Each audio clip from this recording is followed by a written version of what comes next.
अस्सलामुअलैकुम, good morning Lahore. We are live from our Lahore studio. मुझे कहते हैं सोहा अफजल। प्रोग्राम का आगाज़ इस नोट पर कर लेते हैं। हमेशा प्रोग्राम मैं शुरू करती हूँ एक अच्छी बात से, एक ऐसी चीज़ से जो कि आप सुन के लगे कि ज़िंदगी दोबारा से अगर कहीं रुक गई है, कोई परेशानी है, कोई मसला है, तो दोबारा से शुरू की जा सके। लेकिन आज के प्रोग्राम का अच्छा नोट मैं आप लोगों से शेयर नहीं करूँगी, बिकॉज आज के प्रोग्राम में जब मुझे कल पता लगा कि हमने डेल्टा वेरिएंट पर शो करना है, तो मुझे ये रियलाइज़ हुआ कि मैं रोज़ाना की बुनियाद पर आपसे कहती हूँ कि वैक्सीनेट योरसेल्फ, प्रिकॉशंस करें, ख़ासतौर पर ख्याल रखें, एहतियात करें। मार्च 2020 से शुरू होने वाला ये सिलसिला ग्रेजुअली आगे बढ़ा और 2 साल, पूरे 2 साल हमने कोविड-19 के साथ गुजार दिए। अब हम वेट कर रहे थे इस चीज़ का कि ज़िंदगी रूटीन पर आए, और कहा जा रहा था कि आप ड्राइव थ्रू जाएं, वैक्सीनेट कराएं, या फिर आप बजाते खुद किसी भी एक्सपो सेंटर या एक्सपीजी जो कि वैक्सीनेशन सेंटर्स बनाएं, वहाँ जाकर वैक्सीनेशन कराएं। लेकिन हमारा सबसे बड़ा मसला ये है, सबसे बड़ा, हम ये सोचते हैं कि अगर एक चीज़ आपको मुफ्त मिल रही है, इसका मतलब कोई मसला है। अगर ये वैक्सीन 8 से 9 हज़ार में किसी भी अस्पताल में या किसी भी पब्लिक या प्राइवेट इंस्टीट्यूट में लगाई जाती, तो हम शौक से जाते कि हम दवाई लेने जा रहे हैं, ये महंगी दवाई है। और इसके अलावा बहुत सारी एक्सक्यूज़ किया, बड़ी आप बुखार हो जाएगा। मैंने तो बाज़ लोगों को ये बड़े वसूख से कहते हुए सुना है कि कोविड-19 हमें हुआ, वो भी वैक्सीन लगवाने के फ़ौरन बाद, और उससे ज़्यादा सीवियर हुआ। और अगर आप कहीं ढूंढेंगे ऐसे किसी शख्स को जिसने ये बात की है, तो सिरे से आपको वो बंदा मिलता ही नहीं है। तो ये जो वबाएं इर्द गिर्द आपके एग्जिस्ट कर रही होती हैं, वो आप तक पहुंचती हैं और आप बड़े वसूख से उन्हें आगे पहुंचा देते हैं, खुद भी उस पर इम्प्लीमेंटेशन करते हैं। आज प्रोग्राम में बड़े अफसोस के साथ मैं ये कहना चाह रही हूँ कि आप लोगों को बारहा मैंने भी कहा, या मेरे प्रोग्राम तो 1 घंटे का होता है, आप कहीं ना कहीं से कोई ना कोई क्लिप देखेंगे, आपको पूरे पाकिस्तान में 2020 मार्च से लेके आज तक सिर्फ यही कहा गया, करें, प्रिकॉशंस करें। कहीं चौथी वेव, दूसरी, तीसरी वेरिएंट की सूरत में आ सकती है, इसके % चांसेस है। इसे कहा जा रहा है, भी कहा जा रहा है, किस्म है। पहले नज़ला खांसी, उसके बाद आपके लंग्स पर ये चीज, हमने इसको कोविड-19 नॉर्मल वायरल आपको होगा, वो आगे बढ़ेगा, सांस दुश्वारी का सामना होगा 19, लेकिन उसके बाद ये चेंज देखा, 30 टोटली चेंज थे। अब में डेल्टा वायरस को बिल्कुल रियलाइज नहीं होता, कोविड-19 हो गया है। अंदर मैक्सिमम पेशेंट्स देखे गए हैं, वायरस आप पर डायरेक्टली अटैक्स बुरे तरह इफेक्ट होते हैं। डाइट मतलब देखिए कि आपको होगा, आपको मौका ही नहीं मिलेगा, आपको टाइम ही नहीं मिलेगा। तो ये जो डेल्टा वायरस पाकिस्तान में एंटर हो चुका है, कराची में 35 केसेस देखे गए हैं इस इंडियन वायरस के, जो कि ग्रेजुअली खुदा ना खासा बढ़ेगा तो पूरे पाकिस्तान में आप देखेंगे कि चौथी लहर की सूरत में सामने आ सकता है। अब इसके मजीद क्या सिम्टम्स होते हैं, मजीद किस तरह से इसे कंट्रोल किया जा सकता है, एट दी एंड होना यही है कि आपने मैंने एहतियात करनी है तो इससे बच सकते हैं। हमारे लिए क्या प्रिकॉशंस है, इस पर डिटेल में बात करेंगे आज के प्रोग्राम में। मेरे साथ जो पैनल मौजूद है उनका तारुफ मैं आपसे करा देती हूँ। आपके सवालात भी प्रोग्राम में मैं शामिल ज़रूर करूँगी, बिकॉज बहुत सारी मिथ्स हैं, बड़े सारे मसाइल हैं, बड़ी सारी परेशानियाँ हैं, उन सब के जवाब देने की कोशिश करेंगे अपने पैनल से। फर्स्ट एंड फॉरमोस्ट आपका तारुफ करा देती हूँ। हमारे साथ मौजूद है डॉक्टर गुलाम हुसैन, इन्हें कहते हैं, ये कंसल्टेंट है, मेडिसिन स्पेशलिस्ट हैं। डिटेल में जानने की कोशिश करेंगे कि मेडिसिन के बारे में बड़ी एम्बिग्विटीज है कि कौन सी दवाई किस वक्त कैसे लेनी चाहिए और क्या सजेशन, क्या कंसल्टेशन हो, इस हवाले से इनसे बात करेंगे। अस्सलाम वालेकुम सर। जी जी, वालेकुम सलाम। हाँ वजह से अल्लाह का शुक्र sir, thank you so much for being here, good to see you sir. Programme के आगाज़ में मैंने लोगों को ये तंबीह करने की कोशिश की है, डराया भी है, और मेरे ख्याल से मीडिया ने ये किरदार, आप भी जानते हैं, प्रोग्राम अगर पहली वेव की बात करें तो बड़ा अहम किरदार मीडिया ने, चले डरा कर ही किया, लेकिन किया, लोग डरे भी, लोगों ने प्रिकॉशंस भी की, एक दफ़ा ज़िंदगी रुकी भी, हमने सब कुछ देखा। लेकिन बाद में अब हमने क्या रियलाइज़ किया, we have to live with कोविड-19, तो हमने इसके साथ जीना सीख लिया। लेकिन अब ये जो चौथी वेव है, ये जीने का चांस आपको नहीं दे रही, आप फौरी तौर पर इफेक्ट हो रहे हैं और बुरी तरह ये आप पे अटैक कर रही है। और क्या क्या इसके सिम्टम्स हैं, और ये किस नौयत का चौथी वेव आ सकती है जिसके चांसेस ज़्यादा हैं? जी जी, बिस्मिल्लाहिर्रहमानिर्रहीम। एक्चुअली ये सवाल रोज़ ही पूछा जा रहा है मुझसे ना, ऑलमोस्ट सारे हमारे कोलीग्स भी, हमारे दूसरे डिपार्टमेंट्स के लोग भी, कि मेडिकल वालों से ये सवाल पूछा जाए। ये कोई नया वायरस नहीं है, यानी कि ये उसी की एक शेप है, कोविड-19। हाँ जी, ये एक वेरिएंट है, एक वायरस नहीं। अक्सर लोग इसको वायरस लेते हैं कि डेल्टा वायरस एक नए सिरे से वायरस आ गया, हालांकि ये उसकी शेप है। जो हमारे पास ओरिजिनल एक वुहान चाइना से हमारे वायरस आइडेंटिफाई हुआ था लैब्स में, तो उसमें ये था कि उसकी शेप दूसरी थी, वो इतना ज़्यादा कंटेजियस नहीं था, हालांकि वो भी तो खैर उसने काफ़ी लोगों को इन्फेक्ट किया, लोगों को डेथ्स हुई। तो उसमें उसके बाद फिर अल्फ़ा वेरिएंट आया, फिर बीटा वेरिएंट आया, gamma variant and delta variant, और डेल्टा के बाद आजकल एक नया लेम्डा वेरिएंट भी आ रहा है और एक डेल्टा प्लस भी आ चुका है। मतलब वायरस हमारे पास कोविड-19 की सूरत में है, ये उसके वेरिएंट से जो कि हमने पहली, दूसरी, तीसरी वेव में कैरी की। जी जी बिल्कुल, ये उसकी शेप्स हैं। yes, yes. अब आप किसी के ऊपर अगर कोई खुदा न खास्ता कोई डाकू वगैरह आपके घर पे आएगा, तो अगर आप प्रोटेक्शन करेंगे या पुलिस करें तो वो पीछे से आएगा, वो अपनी शेप बदल के आएगा या अपनी कोई और अपना असला लेके साथ आएगा। तो ये है कि अगर आपने वैक्सीन लगाई है, आप अपनी इंसान की अपनी भी इम्यूनिटी है, दो तरह की इम्यूनिटीज़ होती हैं इंसान के अंदर, सेल मीडिएटेड और एंटीबॉडी मीडिएटेड। तो उसमें अगर ये कि आप इंसानी इम्यूनिटी भी काम कर रही है, साथ साथ वैक्सीन आपकी काम कर रही है, तो उसमें ये जो है अपना वायरस अपनी शेप चेंज करता है, जैसे ही उसकी शेप ताकतवर से ताकतवर होती जाती है। हाँ, लेकिन ये है कि एक प्लस पॉइंट है हमारे आपके नाज़रीन के लिए, मैं ये बताता चलूँ कि इंडिया में जब ये पैदा हुआ वायरस, ये ऑलमोस्ट जून की बात है, तो उस वक्त ये इसका कोई पता नहीं चल रहा था कि ये कैसा है, इसकी म्यूटेशन कैसी है। जैसे जैसे इसने टाइम गुजारा, 2 महीने हो गए, अरसा 2-2.5 महीने का अरसा हो गया हुआ है, तो उसमें ये हमें पता चला है कि जो वैक्सीनेटेड इंडिविजुअल्स हैं उनको ये तंग नहीं कर रहा।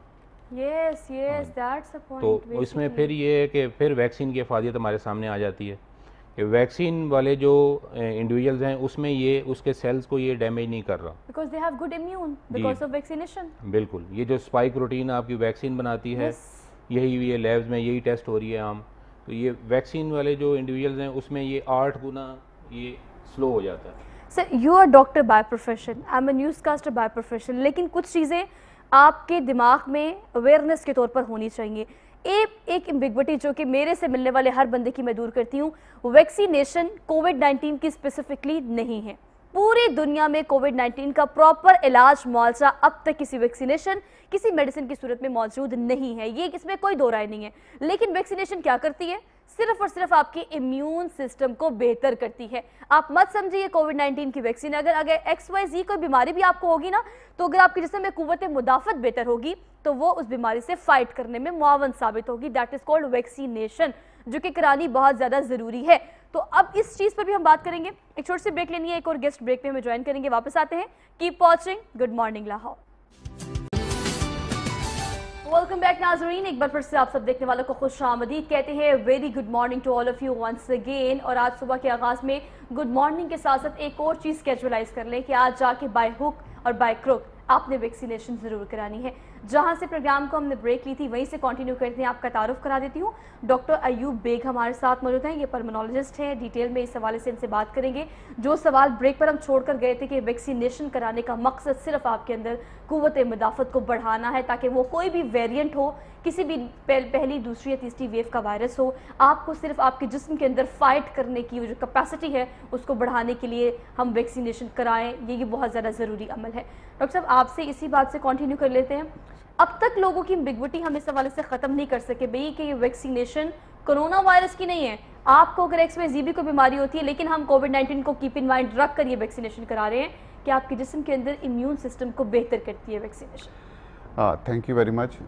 असल में जो हमारे लोग हैं ना, वो हर मसले के ऊपर एक अपनी जो है ना वो राय बना लेते हैं, साइंसदाना राय बना लेते हैं। हाँ, खुद साइंसदान, पूरी कौम साइंसदान बन जाती है। और जब हम कुव्वत मदाफ़त की बात करते हैं तो वो कहते हैं नहीं, कुव्वत मदाफ़त बढ़ाने के लिए फ़लाँ कावा पिए, फ़लाँ ड्राई फ्रूट खा लें, फ़लाँ कर लें, उससे कुव्वत मदाफ़त बढ़ेगी। ये तो जो है वो कोई खुदा ना खास्ता जो है ना, उन्होंने एक जगह मैं ये भी पढ़ रहा था, सुन रहा था कि इन्होंने ये साजिश की है कि पहली वैक्सीन फ्री लगाएंगे और उसके बाद में फिर हर दफ़ा पैसों की लगवानी पड़ेगी। तो ये एक साजिश है। तो मैं ये अर्ज़ करना चाह रहा हूँ, आवाम तक ये पैगाम देना चाह रहा हूँ कि वो आप जो कावा पियेंगे या जो ड्राई फ्रूट या चीज़ें इस्तेमाल करेंगे, वो आपकी मजमूई तौर पे जिस्म की कुव्वत मदाफ़त को बढ़ाती है, लेकिन इस मखसूस जरासीम के ख़िलाफ़ कुव्वत मदाफ़त को नहीं बढ़ाती। ये जो वैक्सीन बनाई जाती है, दुनिया के साइंसदानों ने मिलकर कोशिश करके अपनी बेहतरीन टेक्नोलॉजी को इस्तेमाल करके उन्होंने इस तरह इसको डिज़ाइन किया है, इतने जदीद तरीके से इसको डिज़ाइन किया है कि ये वैक्सीन लगवाने के बाद ख़ास तौर पे इस वायरस के ख़िलाफ़ आपके जिस्म में एक मखसूस किस्म की कुव्वत मदाफ़त जिसे हम सेल मेडिएटेड इम्यूनिटी कहते हैं, ठीक है, वो सेल मेडिएटेड इम्यूनिटी पैदा होती है जो कि ख़ास तौर पे वायरस को किल करने के काम आती है। खाली एंटीबॉडीज़ इसमें सफिशिएंट नहीं होती हैं, ठीक है। तो लिहाजा ये वैक्सीन वो आपकी बॉडी के अंदर सेल मेडिएटेड इम्यूनिटी पैदा कर देती है। लेकिन इसमें भी एक ख़ास बात ये है कि हमारे पास वक्त जो है वो बहुत कम है, क्योंकि मसला ये है कि जब आप वैक्सीन की पहली डोज लगवाते हैं उससे आपके अंदर एक ख़ास लेवल की थोड़ी इम्यूनिटी पैदा होती है। असल इम्यूनिटी आपके अंदर जब आप सेकंड डोज लगवा लेते हैं तो उसके लगने के 2-3 हफ्ते तक पैदा होती है। अब यहाँ पर ऐसा भी हुआ, जब थर्ड वेव आई हुई थी, ये लोगों ने फर्स्ट डोज वैक्सीन की लगवाई तो कोरोना वायरस उनको पहले ही बॉडी में आ चुका था। अलामात आने में थोड़ा टाइम लगता है, 4 दिन लगते हैं, हफ्ता लगता है। तो उसमें लोगों ने कहा जी कि फला हमारे घर में बुजुर्ग थे, उन्होंने वैक्सीन लगवाई, उनको कोरोना हो गया। हालांकि वो कोरोना वायरस उनमें पहले से मौजूद था। तो लिहाजा आपको पहली डोज लगेगी वैक्सीन की, फिर दूसरी डोज लगेगी। दूसरी डोज लगने के भी 3 हफ्ते बाद आपको मुकम्मल आपके अंदर कुव्वत मुदाफ़त पैदा होगी या इम्यूनिटी पैदा होगी, और तब आप अपने आप को महफूज समझ सकते हैं। तो इसमें एक मैसेज ये भी हुआ कि पहली डोज लगवाने के बाद आपने ये नहीं करना कि आपने मास्क उतार के फेंक देना है और आपने जनाब वो इकट्ठे होकर लोग शादी मना रहे हैं और फंक्शन कर रहे हैं, तो आपने इससे भी अवॉइड करना है। अच्छा डॉक्टर साहब, आपने बड़ी आम फहम अंदाज में बड़े अच्छे से एलेबोरेट करने की कोशिश की है कि इट्स अ प्रॉपर प्रोसीजर। आप पहली वैक्सीनेशन से ये नहीं कह सकते आई एम डन, भाई आप हर जगह जाए बोले मैंने तो वैक्सीनेशन करा ली है, मुझे तो कोरोना नहीं होगा। मतलब आप इस चीज़ को सिर्फ रियलाइज़ करने की, समझने की कोशिश करें कि ये टेक्निकलिटीज़ आपको पता होनी चाहिए।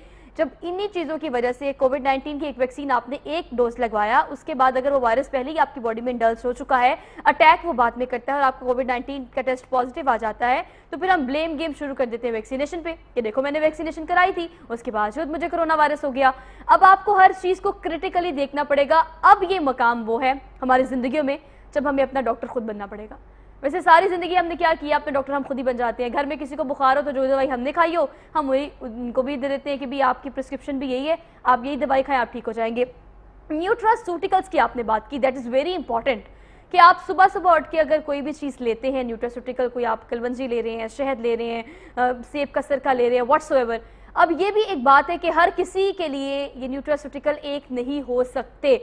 ये इस्तेमाल करें। आपका किचन एक प्रोडक्टिव ऐसा मकाम, ऐसा जगह होती है जहां मुझे लगता है कि हर चीज़ और हर मसले का हल मौजूद है, बट स्टिल हमें ये टेक्निकलिटीज़ भी देखनी पड़ेंगी कि ये जो चौथा वेरिएंट आ चुका है इससे कैसे बचा जाए। इन चीज़ों के अलावा कि सना मक्की पी लें, फलां कर लें, ये कर लें, वो कर लें। अब ज़रा टेक्निकल चीज़ों पर आ जाए सर। ज़रा हम अगर डिस्कस करने की कोशिश करें और लोगों को ये बताने की कोशिश करें कि अब ये न्यूट्रास्यूटिकल से ज़रा निकल कर हमें देखना पड़ेगा कि वैक्सीन, दवाई, मेडिसिन कौन कौन सी किस किस टाइम पे लेनी चाहिए।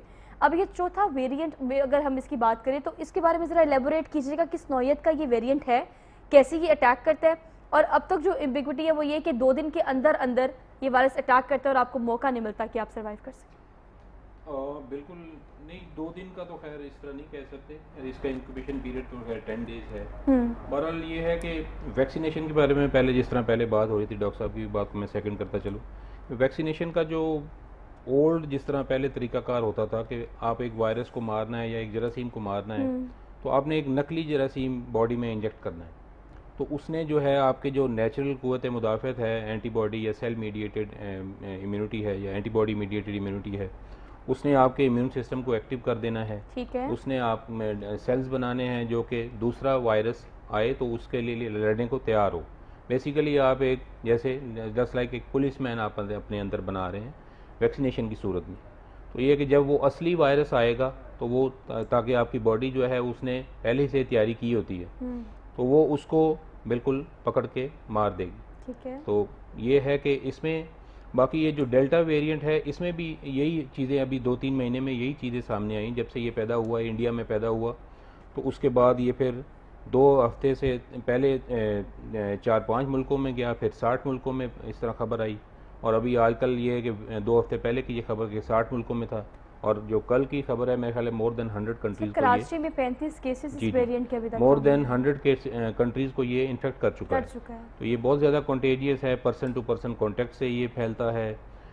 आपने सबसे ज़्यादा केयर अच्छी यही है कि आप डिस्टेंस रखें, अपने हाथ साफ़ करें, मास्क पहनें, इससे ज़्यादा और सर टाइम पीरियड 2 दिन का हो या 10 दिन का हो, बात है रियलाइजेशन की या सिम्टम्स की। अगर हम इस वेरिएंट की बात करें तो इसके बारे में ज़्यादातर जो पेशेंट्स की हिस्ट्री सामने आई है, यू कांट इवन रियलाइज़ कि 10 दिन का टाइम अभी आपके पास है, क्योंकि ये वायरस उस तरह सिम्टम्स शो नहीं कर रहा जिस तरह के पहले हमें सिम्टम्स शो हो रहे थे। कभी हमें मतलब अगर मैं अपनी बात करूँ तो when I tasted positive my self, तो उस वक्त आपकी सेंसेस चली जाती हैं, मेरे सूंघने की हिस्स और खाने की हिस्स चली गई थी। That is a very prominent symptom of कोविड-19। अब इस वायरस के इस नौयत के कोई सिम्टम होते हैं या डायरेक्टली आपके लंग्स पर ये वेरिएंट अटैक करता है?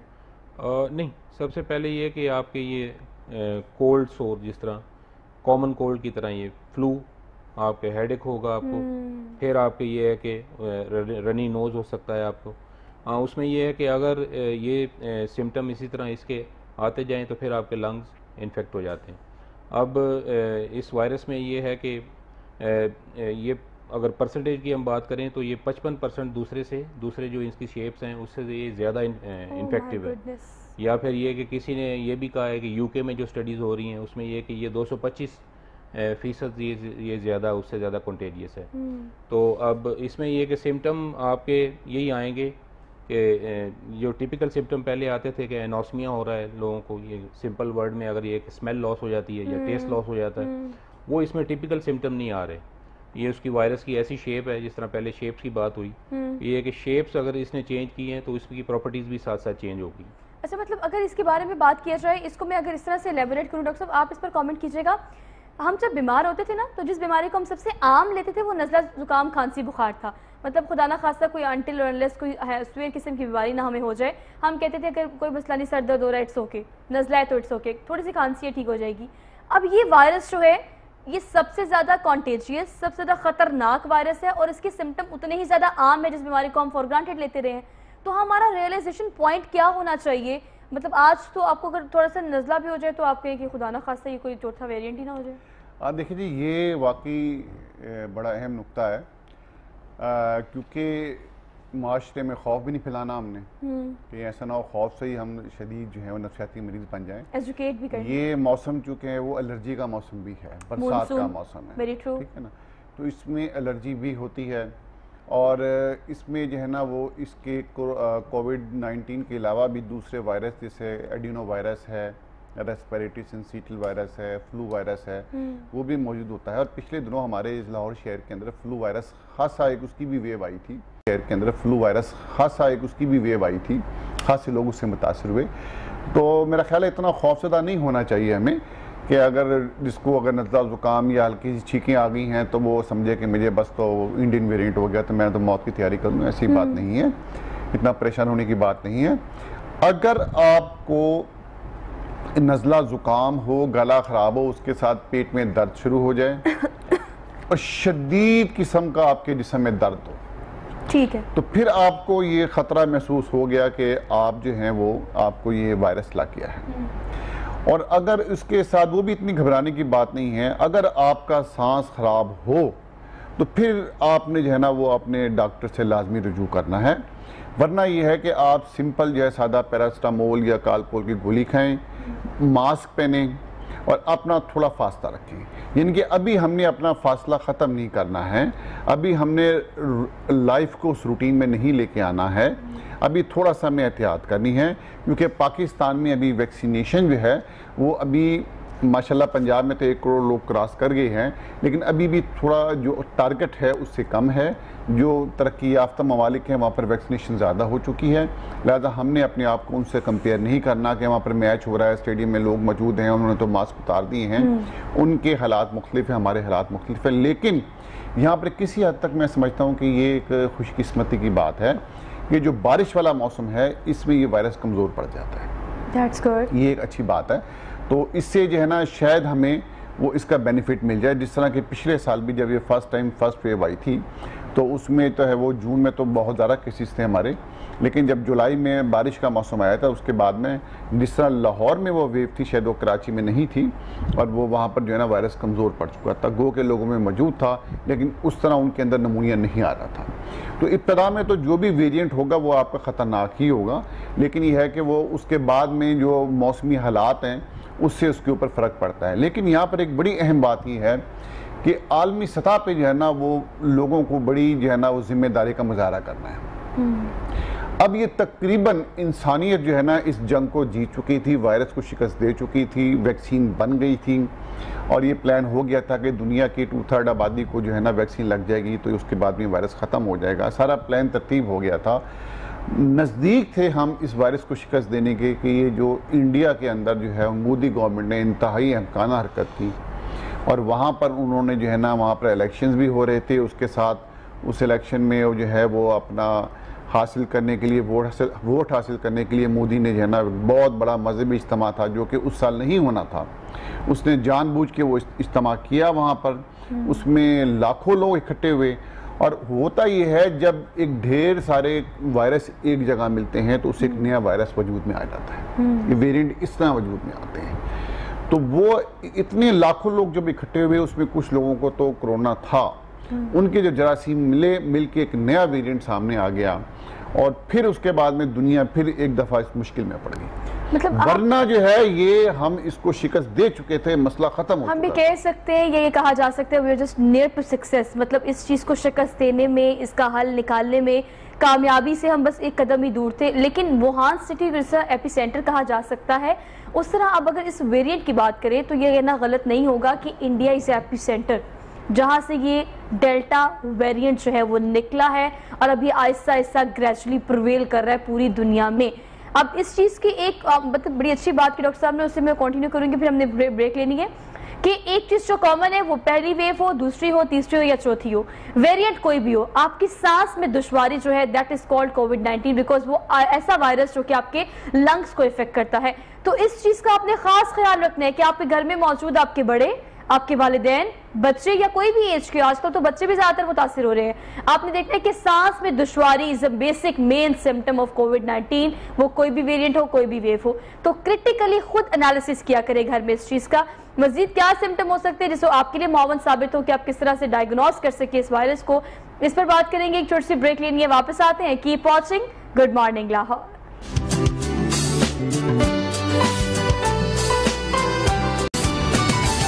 बैक नाज़रीन, एक बार फिर से आप सब देखने वालों को खुशामदीद कहते हैं। Very good morning to all of you once again. तो आज सुबह ईद आने वाली है, तो ईद की तैयारियां तो हम जोरों शोर से कर ही रहे हैं, लेकिन ईद के लिए शॉपिंग भी करें। अब मवेशी मंडी भी हमने जाना है, बकरे भी खरीदने हैं। अब खुदा ना खास्ता ये ना हो कि वहाँ से एक नया वेरिएंट निकला है, क्योंकि आपको इस चीज़ का ख्याल करना पड़ेगा कि ऐसी सेंसिटिविटी हमारी ज़िंदगी में आ चुकी है कि कब कहाँ कैसे क्या हो जाए हम इस चीज़ को रियलाइज़ नहीं कर सकते। तो प्रिकॉशंस का खास ख्याल रखिए, बच्चों को बिला वजह साथ लेके ना जाएं। शॉपिंग करनी है तो ऑनलाइन के यूज टू चले हम हो ही गए हैं, तो ऑनलाइन शॉप आउट करने की कोशिश करें बनिस्बत इसके कि आप बाजारों में जाएं और दोबारा से इस वेरिएंट या किसी भी कोविड-19 की वेव को आप बढ़ाएं, आप उसका हिस्सा बने। प्रोग्राम में हम आगे बढ़ते हैं, अपने स्पॉन्सर्स का जिक्र कर लेते हैं। सारस इटालियट जो है उन्होंने खूबसूरत से ये आर्टिकल मुझे आज के शो के लिए भेजा है और समर्स के बड़े अच्छे अच्छे कलेक्शन और बड़ी अच्छे अच्छे कलर्स के साथ, एम्ब्रॉयडरी के साथ, अच्छी स्टिचिंग के साथ अवेलेबल है। इंस्टाग्राम पे आप इनको विजिट कर सकते हैं, प्लस आप इनको अगर खुद विजिट करना चाहते हैं तो इनको एम्पोरियम मॉल में विजिट कर सकते हैं। अब चूंकि आने वाली है ईद और ये है बकरा ईद, तो बकरा ईद से पहले घर में हम करते हैं बहुत सारी तैयारियां, तो बहुत सारे काम निकलते हैं। कोई बिजली का काम निकल आएगा, कोई सेंट्री का काम निकल आएगा, कोई आपने सोफा सेट ठीक करना होगा, कोई टेबल का मसला होगा, XYZ 1001 काम। तो ईद से पहले जो आपने करनी है तैयारी, उसके लिए अब बाहर जाकर हर एक शॉप पर जाकर आपको मिन्नतें नहीं करनी पड़ेगी कि हमें टाइम दे दें, आए और हमारा काम करें। आपने सिर्फ एक छोटा सा सोल्यूशन मेरे पास है ईद से पहले, ईद की तैयारी के लिए मिस्टर माहिर की ये एप्लीकेशन आपने करनी है डाउनलोड, और डाउनलोड करने के बाद जो भी घर का छोटा या बड़ा काम है, अगर घर के मर्द हज़रात आपको टाइम नहीं दे रहे तो कोई मसला नहीं, खातीन ये एप्लीकेशन करें डाउनलोड और जाएं एक लिस्ट में जहां पर सारे काम जो घर के कराने वाले होंगे, वो रेनोवेशन के हो, रिपेयरिंग के हो, व्हाट्सोएवर, आप जाएं वहां सिलेक्ट करें। हर एक सिलेक्शन के बाद आपको एक डिटेल में आपको इंट्रोडक्शन मिलेगा जिस किसी बंदे को अपने घर में बुला के काम कराना होगा। तो ईद से पहले करें ईद की तैयारी और मिस्टर माहिर की एप्लीकेशन को डाउनलोड करें। जो भी काम कराना है वो करके मुझसे भी रिव्यू जरूर शेयर कीजिएगा कि प्रोडक्टिविटी कितनी है इस एप्लीकेशन की। तो प्रोग्राम में हम बात कर रहे थे कोविड-19 के चौथे वेरिएंट की, जिसे डेल्टा वेरिएंट कहा जा रहा है, जिसके एपिसेंटर जो है वो इंडिया है। हमने इस चीज़ को तो डिस्कस करिए डॉक्टर साहब, इस पर ज़रा सी रोशनी डालिएगा कि हमने जो भी बात की है, अब ईद करीब है, हमने देखा है त्यौहार 2 सालों में जितने भी त्यौहार हुए हैं उसके बाद हमने कंपैरेटिवली इस वेव को या किसी भी वायरस को ज़्यादा प्रिवेल होते हुए देखा है। अब ईद आ गई है, हमने बाज़ारों में मवेशी ख़रीदने भी जाना है, हमने शॉपिंग भी करनी है, किस चीज़ का आप खास ख्याल रखा जाए इम्यून सिस्टम को बेहतर करने के लिए? घर में आप क्या सजेस्ट करते हैं? मेडिसिन के हम बड़े शौकीन हैं, ज़रा सा हमारे सर में दर्द होता है हम पैराडोल खा लेते हैं, हमारी कौमी दवाई है। मेडिसिन के एतबार से क्या सजेस्ट करते हैं आप कि अपने आप को ठीक रखने के लिए ऑन एंड ऑफ आपको कौन सी मेडिसिन लेनी चाहिए अगर थोड़ा सा भी कोई मसला होता है आपको? तो वैसे तो काफ़ी सारी न्यूट्रास्यूटिकल्स जो अवेलेबल हैं मार्केट में, फिर भी जो है जो देखा गया है जो इम्यून बूस्टर्स हैं, जस्ट लाइक यानी कि एलिमेंट्स हैं आपके, विटामिन हैं, मिनरल्स हैं, कैल्शियम है, जिंक वाले सारे सप्लीमेंट्स हैं, प्रोटीन सप्लीमेंट्स हैं, या वैसे भी नेचुरल डाइट के हिसाब से भी आप उसको साथ बूस्ट कर सकते हैं। लेकिन ये है कि फिर भी हमने एहतियात का दामन नहीं छोड़ना है, क्योंकि ये हमारे मुल्क में या इंडो पाक में ये सारा कल्चर है कि जो भी रिलीजियस गैदरिंग होती है तो उसमें जो अगर हम रिस्ट्रेन या कोई रिस्ट्रिक्शन लगाएं तो उसमें फिर हमें बड़ा मायूब समझा जाता है, या फिर और भी काफ़ी कुछ हो जाता है। अगर जो बंदा मना कर रहा हो उसके खिलाफ फतवे लग जाते हैं। बिल्कुल ऐसे ही है, हम बड़े सेंसिटिव हैं इस मामले में। जी बिल्कुल, जो यानी कि जो भी अब रिलीजियस गैदरिंग आगे आ रही है, नमाजें लोगों ने ईद की नमाज़ पढ़नी इकट्ठी ही पढ़ी जाती है। कोशिश यही होनी चाहिए कि खुले मैदान खुली जगह पे पढ़ी जाए, सोशल डिस्टेंस का ख्याल रखा जाए, सोशल डिस्टेंसिंग का ख्याल रखा जाए। ये बड़ी इंपॉर्टेंट बात है। मैं इसको खास तौर पे कहना चाहूँगा कि ये जो हमारे यहाँ रुझान पैदा हो गया ना, गर्मी का मौसम है तो मस्जिदों के अंदर वो एसी लगा होता है और वो बंद हॉल में नमाज पढ़ रहे होते हैं, ये बहुत ख़तरनाक है। और पिछली वेव में भी हमने देखा था कि जो ख़ास तौर पे नमाजी हज़रात ज़्यादा मुतासिर हुए थे। बिल्कुल ऐसे ही, बिल्कुल ऐसे ही। जो नमाज पढ़ने वाले नेक लोग थे वो ज़्यादा मुतासिर हुए थे। तो इसमें ख़ास तौर पे ख्याल रखने की ज़रूरत है कि मस्जिदों में नमाज बाहर मस्जिद के सहन में पढ़ी जाए और फासला रख के पढ़ी जाए। इसी तरह डॉक्टर साहब ने कहा कि ईद की नमाज भी कोशिश की जाए खुले मैदान में पढ़ी जाए, वैसे भी सुन्नत है खुले मैदान में नमाज पढ़ना। तो इस चीज़ को अवॉइड करने की ज़रूरत है, वरना पिछली वेव में हमने देखा था कि जो नमाजी हजरात से वो हजरात निस्बतन ज़्यादा मुतासर हुए थे आम लोगों की निस्बत। पिछले साल और वे अभी जो गुजरी जनवरी फरवरी में, इसमें ज़्यादा मुतासर हुए थे। तो लिहाजा इस बात का बहुत ख्याल रखने की ज़रूरत है। ठीक है, दूसरा एक मैं और मैसेज देना चाहूँगा इस प्रोग्राम के ज़रिए।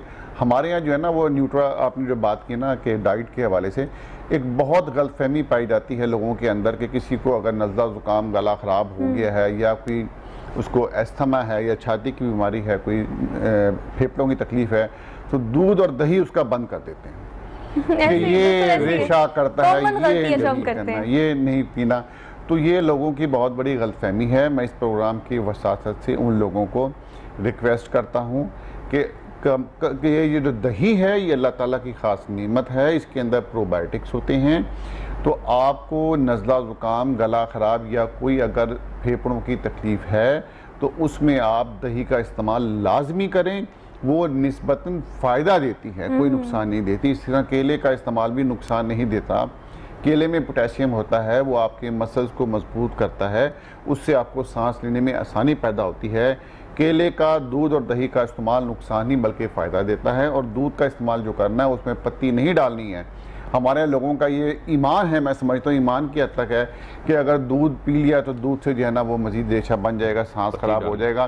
तो उसमें जी 4 दाने पत्ती के डाल दें, वो पत्ती डालने से दूध खराब हो जाता है, दूध की जो है वो अफादियत ख़त्म हो जाती है। तो लिहाजा खुदा के वास्ते दूध और दही का इस्तेमाल लाजमी करें। गर्मी का भी मौसम है, वो इंतहाई फ़ायदेमंद है। अच्छा साहब, आप मौसम की बात करें, मैं चाहती हूँ कि हम इस पॉइंट को भी ज़रा ऐड ऑन कर लें कि मानसून का मौसम है, ना चाहते भी हल्का फुल्का बारिश आपको एम ही हो जाता है। ज़रा सा मौसम बदला नहीं, आबो हवा बदली नहीं। मतलब मैं अगर अपने ऑफिस की बात करूँ इसी प्रेमिसेस में, तो अगर मैं पिछले कुछ दिनों में अगर मैं सफ़र कर रही थी, मुझे हल्का सा बुखार भी था, हेडेक भी थी, बॉडी पेन भी थी, वायरस है। अब ये वो वायरस है जो कि नॉर्मल था कई सालों से हमारे साथ, लेकिन ये कब वेरिएंट बन जाता है इसका अंदाज़ा हमें नहीं होता। ये वैक्यूम हमारे पास डॉक्टर साहब नहीं है, इस पर क्या कमेंट करेंगे आपके? अब हम इस चीज़ के मुतहम्मिल नहीं हो सकते कि इस ईद पर इस तरह से इज्तिमात करें, सोशल गैदरिंग करें और इस तरह से हम लोग उस चीज़ को, अब हम उस चीज़ के वेरिएंट के कॉज नहीं बन सकते जो कि पाकिस्तान में हो सकता है। कितना ज़रूरी है लोगों को ये एजुकेट करना, ये बताना। अगर हम इस प्रोग्राम की बात करें या आप, तो कितना ये नुकसानदेह हो सकता है आफ्टर ईद हमारे लिए कि एक बार फिर से हम स्मार्ट लॉकडाउन या लॉकडाउन की सिचुएशन में चले जाएं? देखिए जी, अल्लाह माफ़ करे, ये इंतहाई ख़तरनाक सिचुएशन पैदा हो सकती है। हमने देखा सोशल मीडिया पे, लोगों ने देखा कि इंडिया के अंदर जो है ना इंतहाई खौफनाक मनाज़िर थे। लोग सड़कों पे पड़े हुए थे, हॉस्पिटल में जगह ख़त्म हो गई थी, ऑक्सीजन थी नहीं और लोग एड़ियाँ रगड़ रगड़ के जो है मर रहे थे। और उससे ज़्यादा जो है वो खौफनाक ही होता है जो लवाकिन होते हैं जिनके सामने उनके प्यारे एड़ियाँ रगड़ के जो है वो मर रहे होते हैं, इंतहाई वो खौफनाक मंजर होता है।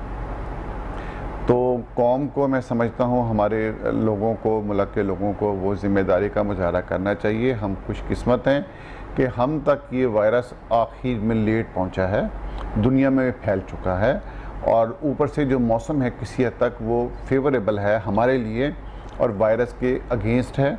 इस बरसात के मौसम में जहाँ पर नज़ला ज़ुकाम के दूसरे वायरस हैं, एडिनो वायरस है या फ्लू वायरस है, वो शायद उनके लिए फेवरेबल होता हो, लेकिन इस वायरस के लिए फेवरेबल नहीं होता। हमने पिछले साल भी देखा था कि इस बरसात के मौसम में वो वायरस कमज़ोर पड़ गया था। तो हम उम्मीद करते हैं कि इस साल भी वो वायरस कमज़ोर पड़ जाएगा। शायद लोगों को लगे लेकिन उस तरह सीरियस नहीं होगा। लेकिन फिर वही बात आ जाती है कि हमने कोई भी ऐसी गैदरिंग जो कि कमरे के अंदर हो, जहाँ पर बहुत ज़्यादा लोग एक कमरे में जमा हों, मस्जिद का हाल है, शॉपिंग मॉल है या कोई ऐसी मज़ारात है मुख्तलिफ़ किस्म के जहाँ पर बहुत से लोग एक जगह पर अगर बंद हों तो वो ख़तरनाक हो सकता है। उससे हमने अभी फ़िलहाल जो है वो महफूज रहना है, दूर रहना है, मास्क पहनना है और जो है वो वैक्सीन लाजमी करानी है। ये एक ऐसी चीज़ है जो कि आप किसी भी डॉक्टर से, कंसल्टेंट से बात करें, किसी XYZ जिसको नहीं भी पता ना, वो भी आपको ये सजेशन ज़रूर देगा कि आप वैक्सीनेशन ज़रूर कराएं। लेकिन मैंने अपने ख़ानदान में, मैं ज़्यादा दूर नहीं जाऊंगी, अपने प्रेमिसेस की आप बात कर लेते। पहले कहा जाता था कोविड-19 का अगर कोई पेशेंट आपके घर में या आपके ख़ानदान में तो समझे कि ये एक रियल चीज़ है। अब मैं ये समझती हूँ कि अगर हमारे घर में ये चीज़ है कि कोई कन्विंस नहीं हो रहा वैक्सीनेशन कराने पे और उसके पास एक्सक्यूज़ वो हैं जो सिर्फ उसे सुने हैं, जो उसने वीडियोस में देखे हैं, जो बज़ाहिर खुद एक्सपीरियंस नहीं किए, तो मत माने ऐसे लोगों की बात। खुदारा इस चीज़ का खास ख्याल रखें कि ये वैक्सीनेशन कोविड-19 के अगेंस्ट कुव्वत मुदाफ़त को बढ़ाने के लिए आपके पास है, एक मुफ्त इलाज है आपके लिए, आपकी सेहत को बेहतर करने के लिए ही ये इनिशिएटिव पाकिस्तानी गवर्नमेंट ने लिया है। इतनी बड़ी तादाद में वैक्सीन को इम्पोर्ट किया है। हाँ, एक और बात जिसको प्रोग्राम में करना बहुत ज़रूरी है, फाइजर्स, साइनोवैक, साइनोफार्म, ऑस्ट्राजेनेका, ये कुछ ऐसे नाम हैं जिनका रट्टा हम लोगों ने लगाया हुआ है पिछले कुछ दिनों से। लेकिन ये बात वाकई सच है कि इंटरनेशनल लेवल पर जो पॉलिटिक्स इन सारी वैक्सीनेशंस को लेकर हो रही है उससे कहीं ना कहीं मुतासिर हम आम लोग ही हो रहे हैं। अब अगर अरब साहिब की बात की जाए तो अरब कंट्रीज़ ने वाज़िया तौर पर बता दिया है कि साइनोवैक, साइनोफार्म यानी चाइनीज़ वैक्सीनेशन को हम नहीं मानेंगे, हम नहीं मानते। हालांकि फ़र्क कितना है मैं आपको बता दूं, अगर आप फाइजर्स की या ऑस्ट्राजेनेका की बात करें, साइनोवैक या साइनोफार्म की बात करें, चाइनीज और अमेरिकन वैक्सीनेशन की बात करें, तो अगर अमेरिकन 95% आपके अंदर कुव्वत मुदाफ़त को बढ़ाती है तो 90%, 92% जो है वो चाइनीज वैक्सीनेशन है। ज़्यादा फर्क नहीं है। लेकिन ये पाबंदी जो अमेरिका की तरफ से लगाई गई है, इंटरनेशनल लेवल पर पाकिस्तान में या पूरी दुनिया में कोई भी ट्रेवल नहीं कर सकता अमेरिकन साइड पे या अरब। सॉरी मैं इंटरप्ट करूंगा यहाँ पर, ये बड़ी इंटरेस्टिंग बात है कि अमेरिका एक्सेप्ट कर रहा है, अमेरिकन कंट्रीज और यूरोपियन कंट्रीज वो एक्सेप्ट कर रहे हैं चाइनीज को, क्योंकि जो WHO इंडोर्स है उनको एक्सेप्ट कर रहे हैं। ये सिर्फ बहरहाल ड्यू टू सम रीजन जो है ना, ये सिर्फ कोई मिडिल ईस्ट कंट्रीज में थोड़ा मसला है, वो भी सिर्फ अरब कंट्री की पॉलिटिकल वॉर है कि अरब कंट्रीज वाली साइड पर लोग एक्सेप्ट नहीं कर रहे हैं। मुल्क जो है सब ने नहीं किया। UAE में चाइनीज वैक्सीन ही लगी इब्तिदा में, दुबई है, UAE, उन्होंने सबसे पहले चाइनीज वैक्सीन अपने ऑलमोस्ट 2-3 करोड़ लोगों को लग चुकी है उसके बाद उसमें अब वो लोग उसको एक्सेप्ट कर रहे हैं, दुबई वाले, UAE, ऑलमोस्ट सारा, कतर, सिर्फ ये मेरे सऊदी अरेबिया है, कुछ एक दो कुछ मुल्क है। लेकिन एक दफा हमने देखा कि काफी काइंड ऑफ मिसकंसेप्शन काफी फैला पाकिस्तान में कि इंटरनेशनल आप ट्रेवल नहीं कर सकते अगर आप फाइजर्स या फिर आप ऑस्ट्राजेनेका नहीं लगवाएंगे। इंटरनेशनली आप ट्रेवल कर सकते हो, सिर्फ उम्रा और हज जिसके लिए अभी पाबंदी आयद है। पूरी दुनिया से अगर सिर्फ 60,000 लोगों को आपने उम्रे की हज की इजाजत दी है तो पाकिस्तान के हिस्से में तो 400-500 भी नहीं आएंगे। मतलब आप ये चीजें रियलाइज करने की कोशिश करें कि अल्लाह पाक जिंदगी दे तो ये सारे काम हो जाएंगे। जिंदगी रहे तब ना, जिंदगी बचे तब ना। अच्छा, हम बात कर रहे थे कि जब मैं आई टेस्टेड पॉजिटिव तो मैंने क्या क्या किया, मैंने बहुत दफ़ा शेयर किया अपने प्रोग्राम में, अपने इर्द गिर्द लोगों से भी बहुत दफ़ा शेयर किया। डॉक्टर साहब इस पर कमेंट कीजिएगा। कैल्शियम्स, वाइटामिन्स ये बहुत ज़रूरी होते हैं अगर आप टेस्टेड पॉजिटिव हो जाएं या फिर आप टेस्टेड पॉजिटिव नहीं भी हैं तो। बीइंग अ एक्सपर्ट और स्पेशलिस्ट मेडिसिन, आप क्या सजेस्ट करते हैं कि किस तरह की चीज़ें अगर आपको वायरस नहीं भी है, you need to take all those medicines जो कि आपको वैसी लेनी चाहिए, आपका इम्यून बेहतर हो जाए, विटामिन की कमी पूरी हो जाए, कैल्शियम की डेफिशिएंसी को दूर किया जा सके, क्या सजेस्ट करते हैं आप? और फिर मैं वही कहूँगा कि ये काफ़ी सारी न्यूट्रास्यूटिकल्स हैं मार्केट में। खैर आप बेहतर है कि नेचुरल तरीके से जैसे आपके फ्रूट्स हैं उसमें काफ़ी ज़्यादा अल्लाह ताला ने आपको बड़ी नेमत है, एसेंशियल विटामिन्स और मिनरल्स उसमें दिए हुए हैं। आपके जो ग्रीन वेजिटेबल्स हैं आपकी, जिस तरह डॉक्टर साहब ने दूध दही की भी बात की, केले में बहुत अच्छा पोटेशियम है, उसमें इम्यून बूस्टर्स हैं, पर ज़्यादा बेहतर है कि उसी पे रहें। खैर जो बाज़ जो मैदे की बीमारियों में मुब्तला हैं लोग या सही तरह से नहीं ले सकते या इंजेस्ट नहीं कर सकते ये चीज़ें, तो या फिर ये है कि कोई अफोर्डिंग भी नहीं होता, तो फिर ये है कि गवर्नमेंट के हॉस्पिटल्स में लोग आ जाते हैं इस तरह की ताकत वाली दवाइयाँ लेने, या दवाइयाँ भी मार्केट में अवेलेबल हैं। मैं फिर भी इस पर ज़्यादा सजेस्ट करूँगा कि आप नेचुरल रेमेडीज़ पे रहें, कि फ्रूट्स हैं, वेजिटेबल्स हैं, आप गोश्त वगैरह ले सकते हैं डेली। अच्छा, ये इजी टू एक्सेस भी है, देखिए आपकी रसाई भी इन चीज़ों तक बड़ी आसानी से मुमकिन है। लेकिन एक और अहम पॉइंट ये भी है कि अगर हम अपने इंस्टीट्यूशंस की बात करें, महकमे सेहत की बात करें, अपने सेहत के निज़ाम की बात करें, तो हमारे पास जब बेसिक हेल्थ प्रोटोकॉल्स नहीं भी थे तब भी हमने बड़े अच्छे से फाइट किया। जहाँ पर अप्रिशिएट करना चाहिए वहाँ पर हम ज़रूर करेंगे। हमारे फ्रंट लाइनर्स, हमारे डॉक्टर्स, पैरामेडिकल स्टाफ, नर्सेज, हमारी पुलिस, हमारी एलीट फोर्सेस, हर किसी ने इक्वली कंट्रीब्यूट किया। एट दैट टाइम मैं कभी कभी ये सोचती हूँ कि ज़रा सी मतलब इमोशनल बात भी इसको कह सकते हैं या इसको अपार्ट फ्रॉम प्रोफेशनल बात नहीं है, ये मेरे दिमाग में आता है कि अगर हम पाकिस्तान की बात करें तो चाइना, जिसको एपी सेंटर कहा गया कोविड-19 की पहली वबा का, बिल्कुल हमारे साथ है। ईरान बिल्कुल हमारे साथ है, लेकिन उसके बावजूद कहाँ इटली, पेरिस, यूएस अमेरिका में लोग बुरी तरह मुतासर हुए और पाकिस्तान फिर भी महफूज रहा, बहुत हद तक महफूज रहा। बहुत आखिर में ये वायरस हमारे पास आया और इसने मुतासर किया, लेकिन फिर भी जितना हमारा हेल्थ सिस्टम क्लैश कर रहा था उसके बावजूद भी हमने अच्छे से फाइट करके इसको कंट्रोल भी किया है। वो स्मार्ट लॉकडाउन की पॉलिसी हो या लॉकडाउन की पॉलिसी हो। अब ये डॉक्टर्स है, इमरान खान ने तो इनको भेजा नहीं, अब ये क्यों कहेंगे, ये बात ये क्यों करेंगे कि चौथा वेरिएंट जो है वो बहुत मुतासर करेगा आपको। ये भी बहुत बड़ी एम्बिग्विटी कि हम कहते हैं कि ये साजिश है पाकिस्तान के लोगों की, पाकिस्तान की हुकूमत की, लॉकडाउन लगाकर ये तिजारती मराकज़ को और तिजारत करने वाले लोगों को और ताजरों को डिस्टर्ब करना चाहते हैं। अब they are not from government obviously. Doctor साहब, ये एक ऐसी बात है, अब आपने कहा कि ये चौथा वेरिएंट जो है बहुत खतरनाक हो सकता है। अब ये बात आपको तो किसी ने करने के लिए नहीं की, बीइंग अ डॉक्टर आप ये चीज़ बता रहे हैं, तो फिर लोगों की ये एम्बिग्विटी दूर करना भी बहुत ज़रूरी है कि खुदारा ये वायरस है, ना ये इमरान खान का, ना ये नवाज शरीफ का है, ना ये मेरा। हाँ बिल्कुल जी, आपने बात बिल्कुल दुरुस्त की है कि हमारी ज़िंदगी, हमारी सेहत, हम खुद इसके ज़िम्मेदार हैं। हुकूमत उसकी ज़िम्मेदार नहीं होती। हुकूमत आपको उसके बारे में जो है वो सिर्फ जो है ना वो मैसेज दे सकती है, अवेयरनेस दे सकती है, आपको बता सकती है और उससे बचाव के लिए जो है ना कुछ इक़दाम कर सकती है, लेकिन कुछ जिम्मेदारियां हम लोगों की अपनी ज़ाती होती हैं जो कि हमने करनी होती है। बदकिस्मती होती है असल में बाज़, चूँकि वो जो इक़दाम होते हैं उससे हम लोग मुतासिर होते हैं, माशी तौर पे मुतासिर होते हैं। जो माशी तौर पे मुतासिर होते हैं वो खासा जो है ना वो डिस्टर्ब करता है लाइफ को, तो उसमें फिर लोग मुख्तलिफ थ्योरीज पेश करते हैं ताकि वो इस चीज़ को जो है ना वो कर सकें कि जी बिला वजह लॉकडाउन किया गया है, ये तो इसकी ज़रूरत ही नहीं थी, ये साजिश है, ये इस तरह की बातों को जन्म देते हैं। लेकिन मैं कहता हूँ कि हम अगर लॉकडाउन की तरफ मूव ही क्यों करें, और ये बहुत गवर्नमेंट भी ये बार बार बात कर रही है कि अगर लोग जिम्मेदारी का मुजाहरा करें तो हमें शायद इस दफ़ा लॉकडाउन की तरफ मूव नहीं करना पड़ेगा, क्योंकि लॉकडाउन की तरफ जब मूव करते हैं तो लाजमी बात है उससे जो है ना वो मरीज़ भी मुतासिर होते हैं। उसमें याद रखें आप, जब हॉस्पिटल के अंदर आप जो है ना नॉर्मल वर्किंग बंद कर देते हैं, आउटडोर बंद कर देते हैं, ऑपरेशन थिएटर बंद कर देते हैं, सिर्फ कोरोना के मरीज़ होते हैं वहाँ पर, तो बहुत से ऐसे मरीज़ होते हैं जिनके ऑपरेशन होने होते हैं वो ऑपरेशन ही हो सकते हैं, जिनका दूसरा इलाज होना होता है वो मुतासिर होते हैं और बाज़ का उनकी डेथ भी हो जाती है। तो इसलिए जो है वो इसका बहुत नुकसान होता है, माशी नुकसान भी होता है, ज़िंदगी का नुकसान भी होता है। तो लिहाजा हमने इस वेव से बचना है। लोग मुजाहरा, ज़िम्मेदारी का मुजाहरा करें, मास्क पहने, ताकि हमें लॉकडाउन की तरफ मूव मत करना पड़े।